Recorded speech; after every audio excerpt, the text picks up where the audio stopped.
A nossa história não passa de uma série de ocorrências incríveis. E todos nós podemos influenciá-la.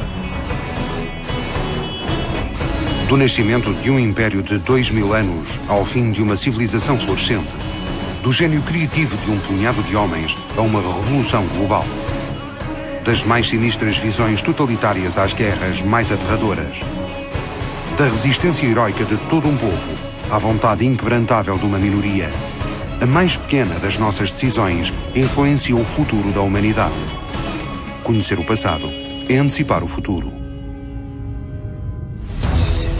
24 de março de 1999, base ultra-secreta de Stanford. Durante décadas, ninguém conseguiu descobrir onde ficava este lugar. Mas esta noite, comandos de hackers do mundo livre estão prestes a dar um golpe. Amanhã, a internet pertencerá à humanidade. Anos antes, a Força Aérea Americana obteve os códigos para aceder à web, antes de eles serem libertados gratuitamente no resto do mundo. Hoje, a internet é uma rede ampla e centralizada que recolhe toda a informação digital no planeta num só servidor gigantesco. Ninguém consegue criar a sua própria página ou contribuir para a web sem passar pelo Ministério da Defesa dos Estados Unidos. A internet é propriedade americana. Só que nada disto aconteceu. No começo da década de 90, um homem inventa a web e publica logo na internet os códigos de acesso referidos.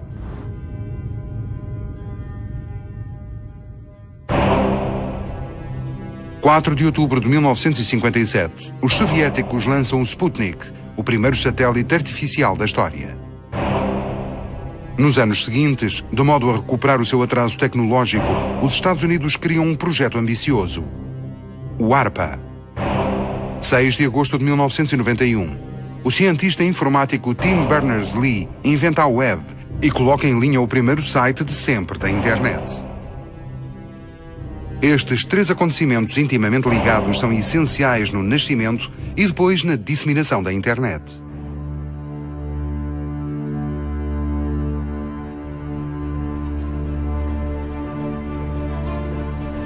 A comunicação é uma necessidade essencial dos seres vivos.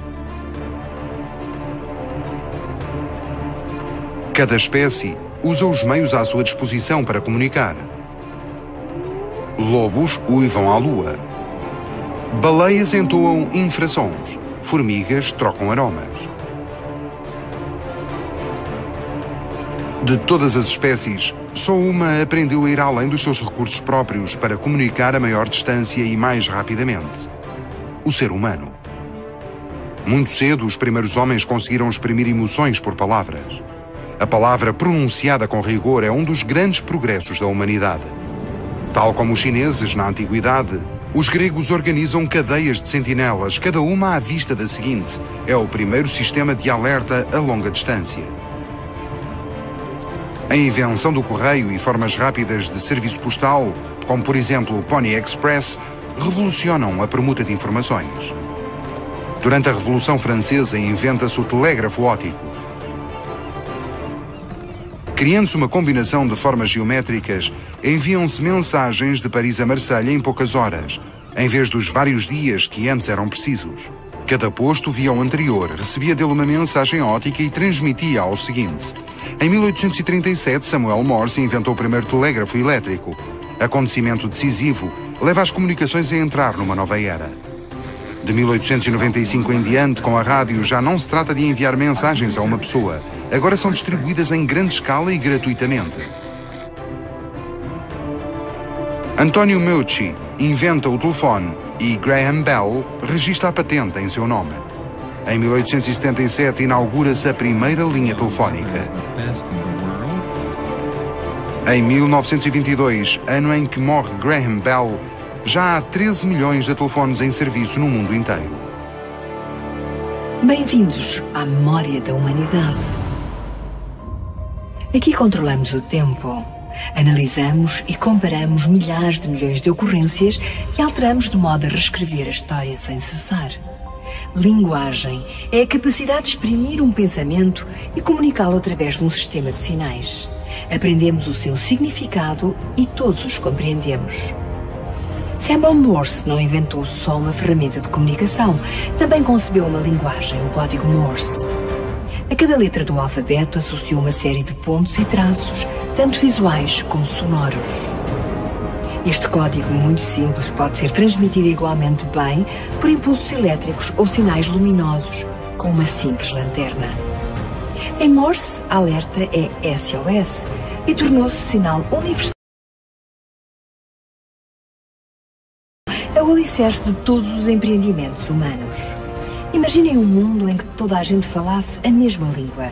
As permutas e a colaboração tornar-se-iam muito mais eficazes.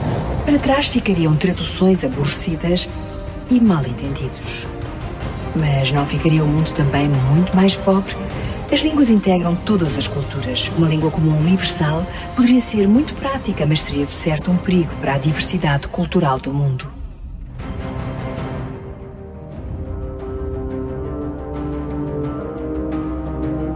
No século XX, põe-se a tecnologia ao serviço de uma nova forma de comunicação. Falamos ao telefone com um amigo no outro lado do mundo porque uma rede telefónica assim o permite. Concebeu-se e montou-se todo um sistema complexo. Do ponto de vista do utilizador, esse polvo tecnológico é representado por um telefone.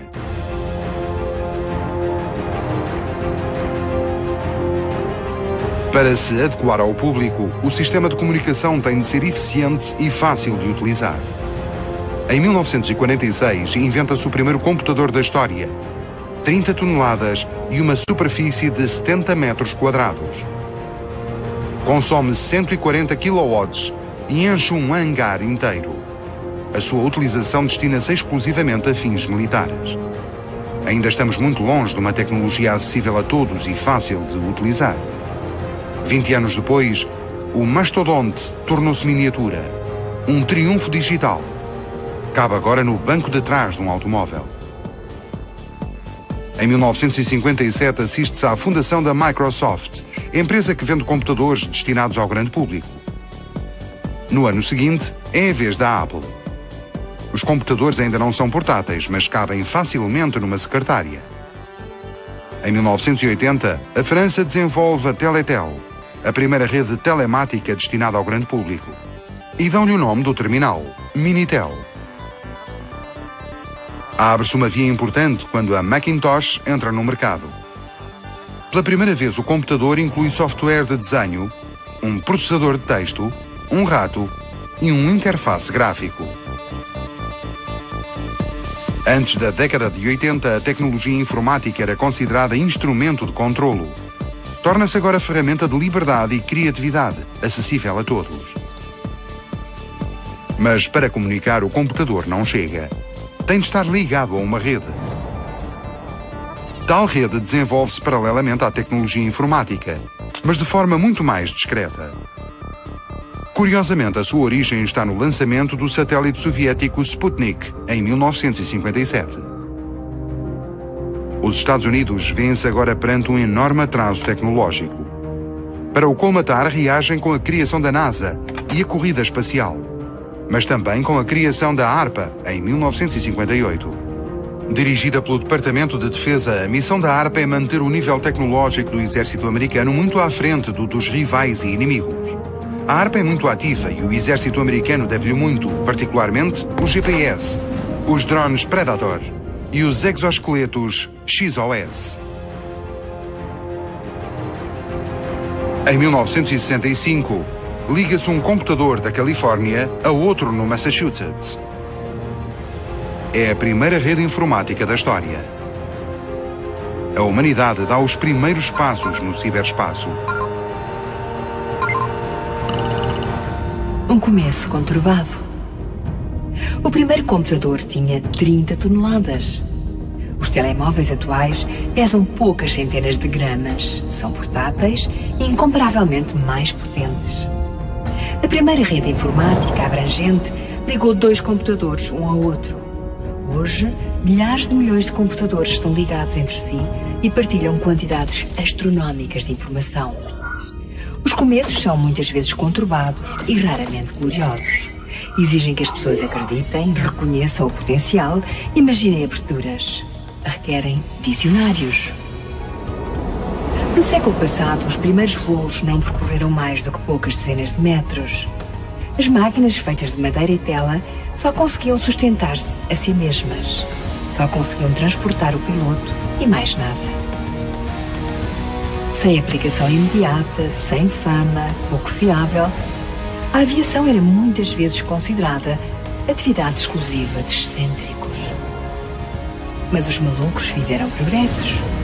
Primeiro lentamente, é certo, mas ao fim de décadas e centenas de falhanços, já podíamos atravessar o Atlântico num avião.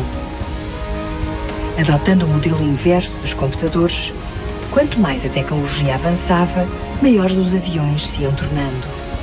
A corrida ao gigantesco na aviação é o oposto da corrida à miniaturização dos computadores.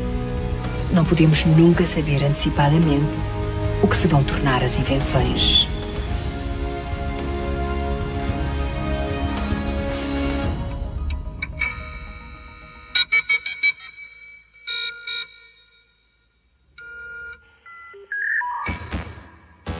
Ligaram-se um ao outro dois computadores muito afastados. É um bom início.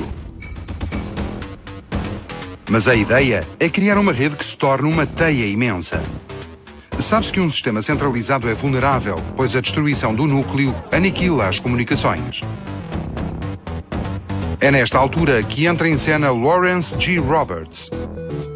Fixem também que Roberts é cientista informático, físico, matemático e americano. Depois de entrar para a ARPA, desenvolve em 1967 um projeto chamado ARPANET. Antepassado da internet, é seu objetivo transmitir informação de um computador para o outro através da rede telefónica. Em 29 de outubro de 1969, ano do primeiro passo do homem na Lua, envia-se a primeira mensagem. São 10h30 da noite e o momento é histórico. No ecrã, depois de percorrer centenas de quilómetros num ápice, a mensagem aparece. L-O. As primeiras duas letras da palavra login. Mas a ligação falhou e cortou o fim da palavra. O dia da primeira mensagem é também o dia do primeiro problema de ligação. Acrescentam-se então mais dois computadores à rede. 4 terminais de computador formam um núcleo da futura internet. Muito depressa se conseguem tornar as ligações mais seguras e simples. A melhor forma é dividir mensagens de saída em várias, cada uma mais simples e fácil de enviar. Enviadas separadamente, são de novo reunidas quando chegam ao computador de destino. Um novo protocolo chamado TCP/IP, Protocolo de Segurança de Transmissão, reforça a segurança dessa divisão em submensagens. Garante a entrega correta da mensagem completa. No começo da década de 70, essa técnica parece prometedora, mas por si só não serve de nada. Há agora que usá-la, descobrir aplicações para ela, e o potencial é enorme. Em 1971, Ray Tomlinson monta o primeiro software básico de envio e recepção de correio eletrónico. Para diferenciar o remetente do servidor, separa os dois com um símbolo que não integra o alfabeto. O símbolo arroba, que em inglês significa em. Tão simples como isso. Envia a si mesmo o primeiro correio eletrónico com a mensagem QWERTY-UIOP, as letras da primeira linha do teclado. Em 1983, a parte da ARPA que pertence às Forças Armadas dos Estados Unidos separa-se da rede e torna-se a Milnet. No final da década, particulares e empresas privadas ganham acesso à rede. Usa-se pela primeira vez a palavra internet. Ciberespaço. O ciberespaço é um termo difícil de definir. É um espaço de comunicações intangível criado pela interligação mundial de computadores.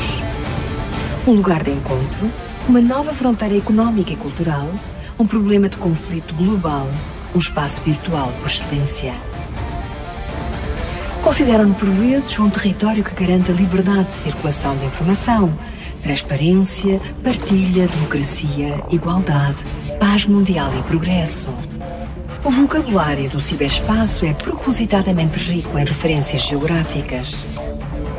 Navegamos na web.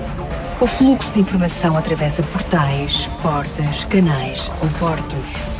Com o tempo podíamos até criar um país virtual e tornar-nos seus cidadãos. As suas fronteiras não seriam físicas, mas ideológicas. As possibilidades do ciberespaço são enormes. Podemos estar em vários lugares ao mesmo tempo, tudo é instantâneo, tudo pode ser guardado em memória, pode tudo ser partilhado e multiplicado até ao infinito.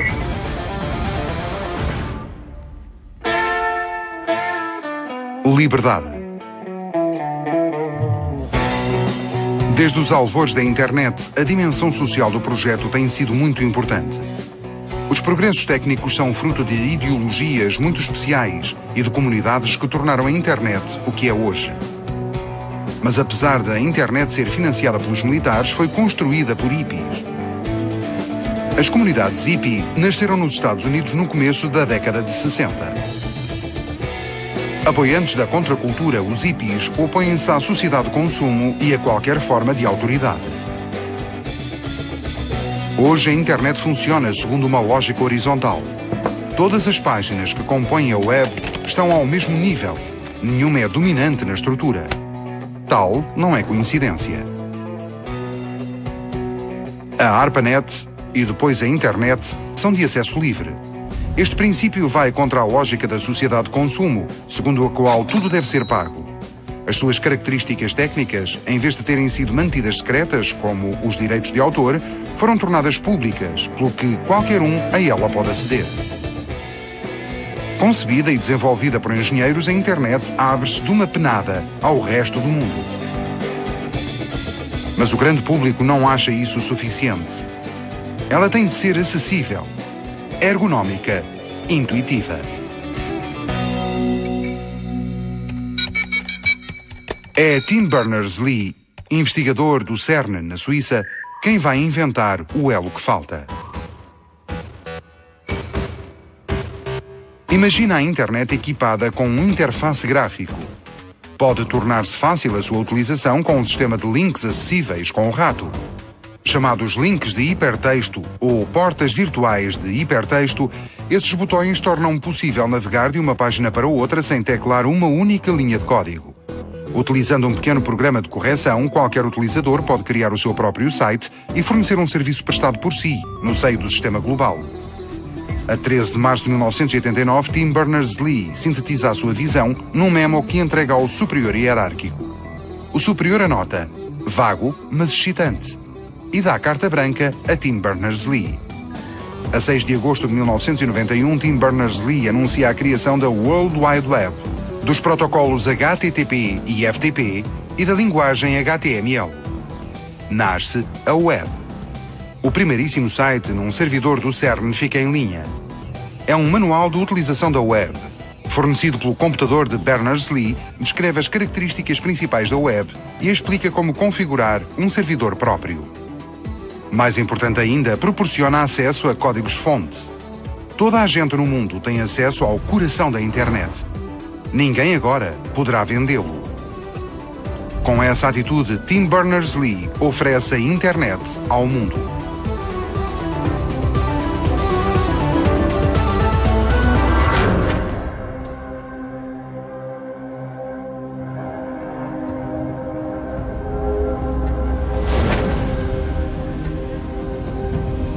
Acabamos de chegar a um ponto de viragem.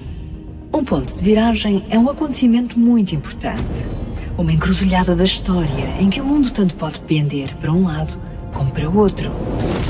Tim Berners-Lee resolve dar livre acesso ao código-fonte, tornando possível a qualquer um a criação do seu próprio servidor na web. Podia ter optado por registar a patente e comercializar a sua invenção. Podia ter enriquecido. Imaginem um mundo em que a web pertencesse a uma de várias empresas. Podemos partir do princípio de que cada empresa manteria a sua própria rede. Tal como um canal de televisão codificado, acesso só mediante pagamento. Os conteúdos seriam controlados e a prioridade seria o lucro. O sistema seria igual ao Minitel francês. Pagar para obter informação ou um serviço sem ter de se mexer. Tal é bom, mas a web que conhecemos é de longe melhor. Pertence a todos nós. Não se trata só de consultar, mas também criar, partilhar e comunicar. Qualquer pessoa pode criar e o mundo inteiro contribuir para ela.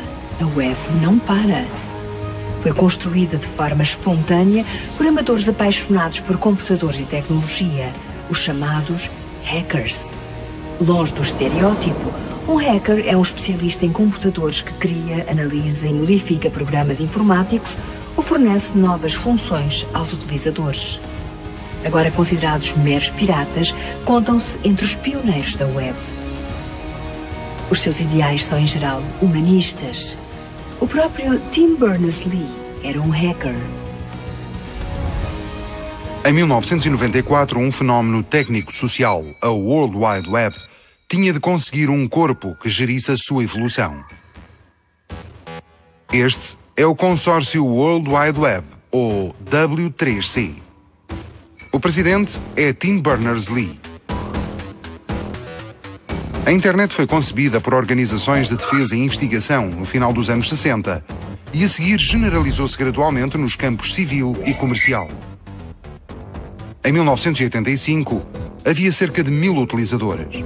Em 1994, esse número subiu para mais de 2.000 milhões de utilizadores e em 2016, 3.420 mil milhões. Mas a web, concebida por Tim Berners-Lee e os primeiros hackers, atingiu o limite. Tinha de evoluir. A Web 2.0 é o fruto dessa atualização. Palavra-chave: interativa e participativa. A web torna-se ao mesmo tempo tecnicamente mais complexa e operacionalmente mais simples para o utilizador.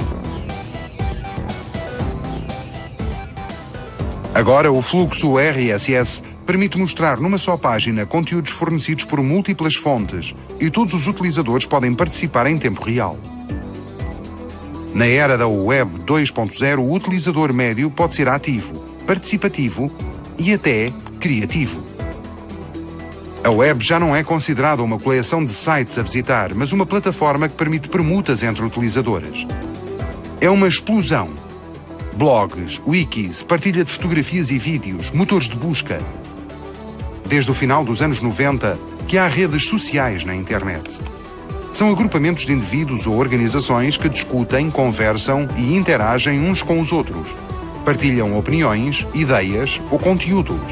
De hora em diante, a única fronteira existente é a comunhão de interesses. Hoje, o Facebook é a maior rede social do mundo. Em dezembro de 2015, tinha mais de 1.000 milhões de utilizadores ativos por dia. Através de tais comunidades, o utilizador reage a uma necessidade latente e primordial de se socializar. Na internet, o mecanismo tribal encontra uma ferramenta formidável. Ontem vivíamos num grupo que nos era imposto, a família. Hoje, a importância é atribuída ao indivíduo. Amanhã, a internet vai levar a humanidade para um mundo em que o individualismo estará associado à noção de grupo seleto. Ou, se calhar, já lá estamos. Mas essa é outra história. Em 2015, dos mais de 7.000 milhões de seres humanos, 3.000 milhões têm acesso à internet. Por dia, os utilizadores passam em média 4 horas e 15 minutos na net. A quantidade de informação transmitida é astronómica. E não é apagada. Cada palavra teclada no motor de busca, como o Google, fica registada. Algures, alguém sabe que buscas fizeram. Conhece as nossas áreas de interesse, hábitos de alimentação, as nossas movimentações. Tal informação é capturada, armazenada e analisada com um objetivo muito preciso: vender espaço para publicidade. É o reverso da medalha. A internet é aberta e gratuita, mas quem desenha os sites tem de ganhar a vida. Há uma abundância de instituições à procura de regulamentar a internet. Alguns estados aprovaram leis restritivas. Em paralelo, abundam leis de vigilância e muitos países exercem um controlo apertado na rede social. Material proibido é então bloqueado na maioria dos países autoritários, mas também nas democracias. No que toca à liberdade na net, a China é o país mais restritivo. Recentemente, em reação à Primavera Árabe, o Egito conseguiu impedir o acesso à rede, aplicando pressão nos servidores da internet. Os cidadãos ficaram em poucas horas isolados do resto do mundo. A internet é filha de uma utopia, um sonho de especialistas informáticos hippies à procura de mudar o mundo. forjaram uma ferramenta funcional, robusta e viva. Impulsionada para um mundo livre em que todos são tratados de modo igual. Perante a realidade económica e a sociedade de consumo, hackers na internet não conseguiram apenas convencer-nos de que era possível. Provaram-no.